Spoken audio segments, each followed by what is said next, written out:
संयुतास्यामि विष्णवेदुभ्यं ब्रह्मलोके जिगीषया कन्यां सालङ्कृतां साध्वीं सुशीलाय सुधीमते प्रयदोऽहं प्रयच्छामि धर्मकामार्थसिद्धये विश्वम्भरा सर्वभूता साक्षिण्यः सर्वदेवताः कन्यां प्रदास्यामि पितॄणां तारणाय वै कन्यां सालङ्कृतां साध्वीं सुशीलाय सुधीमते प्रयदोऽहं प्रयच्छामि धर्मकामार्थसिद्धये ओम अत्रीं बहुत्रीं नाम्नीं साक्षात् लक्ष्मी स्वरूपिणीं कन्याम् अत्रे बहुत्राय पुत्राय साक्षात् लक्ष्मी नारायण स्वरूपाय वराय हिरण्यगर्भस्समवर्तताग्रे भूतस्य जातः पतिरेक आसीत् हविषा विधेम धर्मग्लान्यधर्माभ्युत्थाननिवृत्ति पूर्वक धर्म संस्थापनद्वारा कल्याण सिद्ध्यर्थम् इमां रेणुकानाम्नीं साक्षात् लक्ष्मी स्वरूपिणी कन्या लोक संरक्षण कर्मभ्यः प्रतिपादयामि ब्रह्म तृप्त्यै ददामि सालङ्कृत सहिरण्योदक कन्यादानं तुभ्यमहं सम्प्रददे नमः देवस्य त्वासविदुः प्रदवेश्वरात् बाहुभ्यां पूष्णहस्ताभ्यां प्रतिगृह्णामि राजा त्वावरुणो नैतु देवि दक्षिणे प्रजापतये कन्या तेनामृतत्तमस्यात्रे वयो मह्यमस्तु प्रतिग्रहेत्रे कामाया प्रतिगृहीता समुद्रमाविशा त्वा प्रतिगृह्णामि दत्ते दक्षिणा स्वाङ्गीरसः प्रतिगृह्णातु धर्मे च कामे च त्वया एषा नातिचरितव्या लोककल्याणार्थम् नातिचरामि धर्मे च अर्थे च कामे च त्वया एषा नातिचरितव्या लोककल्याणार्थम् नातिचरामि धर्मे च अर्थे च कामे च त्वया एषा नातिचरितव्या लोककल्याणार्थम् नातिचरामि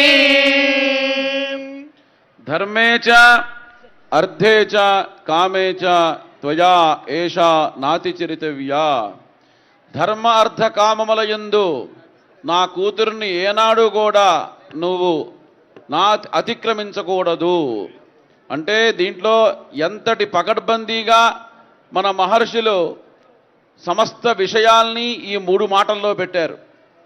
నాకు ఉంది, నేను సంపాదించుకుంటున్నాను, నేను దానం చేస్తున్నాను అంటానికి లేదు. భార్య అనుమతి లేకుండా ఒక్క రూపాయి దానం చేసినా నరకం వస్తుంది. అట్లాగే ఆర్థికమైన విషయాల్లో రహస్యంగా దాచిపెట్టి ఆ డబ్బు ఎక్కడుందో భార్య కనుక చెప్పలేదా అంతకంటే మహా పాపాత్ముడు ప్రపంచంలో ఉండడు. కాబట్టి మగవాడికి రహస్యం ఎప్పుడూ పనికిరాదు. ఇద్దరి మధ్య ఎటువంటి రహస్యం ఉండకూడదు. నాకు తినాలని కోరిక కలిగింది, నేను వెళ్ళి బిర్యానీ కొనుక్కొని తినకూడదు. భార్యను కూడా అడిగి ఆవిడ అనుమతిస్తే ఆవిడ చేసి పెడితే తినాలి. అంటే మగవాడు అనేటువంటి అహంకారాన్ని చూపకూడదు అని మన ఇతిహాస పురాణాలు, మన శాస్త్రములు, మన శృతులు, మన యొక్క స్మృతులు సమస్త విషయాల్ని కూడాను ఇటువంటి కార్యక్రమాల యందు చాలా బంధించి రహస్యంగా జాగ్రత్తగా అట్టుబెట్టినాయి. అంచేతను ఈ విషయాల్ని కనుక ఎవరు తెలుసుకొని వివాహం చేసుకుంటారో, దీంట్లో ఉండేటువంటి పరమ రహస్యాల్ని ఎవరు తెలుసుకుంటారో, ఎవరైతే ఈ ధార్మికమైన విషయాల్ని, శాస్త్రంలో నిగూఢమైన రహస్యాల్ని తెలుసుకొని జీవనం చేస్తారో వారికి కోర్టులతో పని లేదు, పోలీసులతో అంతకంటే పని లేదు. ఇవి తెలియకనే మనం సమాజంలో ధర్మానికి విరుద్ధంగా నడుస్తూ ఉన్నాం. కాబట్టి ధర్మ అర్థ కామముల యందు అతిక్రమించకుండా నీవు ఉండాలి అని ఆ పిల్లనిచ్చేటువంటి తండ్రి గారు ఆ అల్లునితో ఈ వివాహానికి వచ్చిన పెద్దల మధ్యలో పంచభూతాల సాక్షిగా ప్రమాణం చేయించి మరీ పిల్లనిస్తున్నాడు. ఒక ప్రమాణానికి ఎంత విలువ ఉండాలి అంటే, ఒకసారి ఒక మాట చెప్పాము అంటే ఆ మాట మళ్ళీ దాటకూడదు.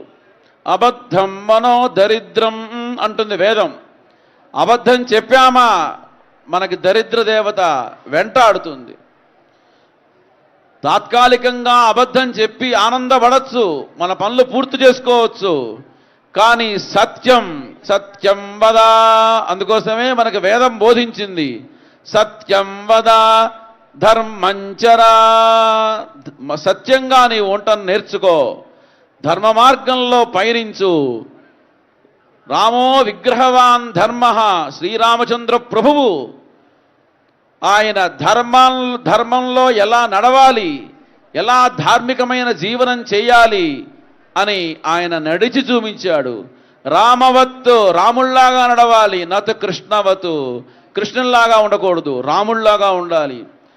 అందుకోసమే రావణాసురుడు సీతమ్మని తీసుకెళ్లి లంకానగరంలో అశోక వృక్షం దగ్గర కూర్చోబెట్టి, నీ మగుడికి రాజ్యహీనుడైపోయినాడు, రాజ్యం లేదు, ఉండటానికి గృహం లేదు, ఆభరణాలు లేవు, ఐశ్వర్యం లేదు, ఆయన్ని వదిలేసేయి, నన్ను వివాహం చేసుకో అంటే సీతమ్మ మాయమ్మ ఒకటే మాట చెప్పింది, దీనో వా రాజ్యహీనో వా యో మే భర్త సమే గురు.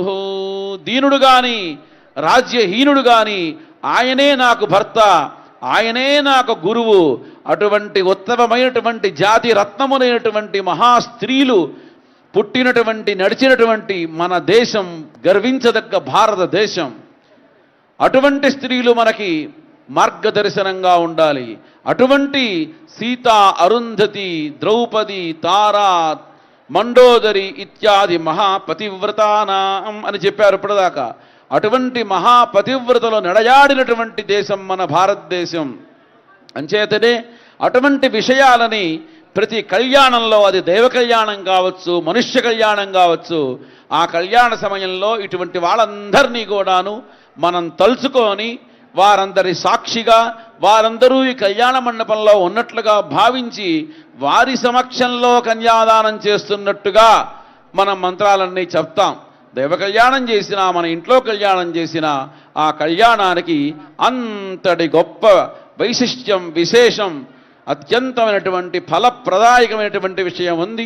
అటువంటి భగవంతుడి దగ్గరకు వచ్చి ఏమని కోరుకోవాలి అంటే, అవినయమపనయ విష్ణు, నాలో ఉన్నటువంటి అవినయాన్ని పోగొట్టు.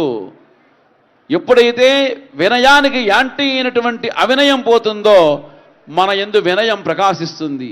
ప్రపంచంలో అత్యంత భూషణం, మంచి అందమైనటువంటి వస్తువు ఏమిటి అంటే వినయంగా ఉండటమే వస్తువు. పదవులు వస్తూ ఉంటాయి, ఐశ్వర్యం వస్తూ ఉంటుంది, పోతూ ఉంటుంది. కానీ అవినయమపనయ విష్ణు, తలకాయ వంచి ఆ వినయంగా పరమాత్మకి నమస్కారం చేస్తే, ఆ జగదంబకి నమస్కారం చేస్తే అదే అత్యంతమైనటువంటి భూషణం. అటువంటి వినయ స్వభావంగా ఉండాలి. మనం చేసే పని యందు శ్రద్ధ అనేటువంటిది ఉండాలి. ఆ శ్రద్ధతో మనం ఈ కార్యక్రమాలు జరిపించాలి. అటువంటి కార్యక్రమాలని జరిపించడానికి మన దేవాలయం ఇక ఏర్పాట్లన్నీ చేశారు.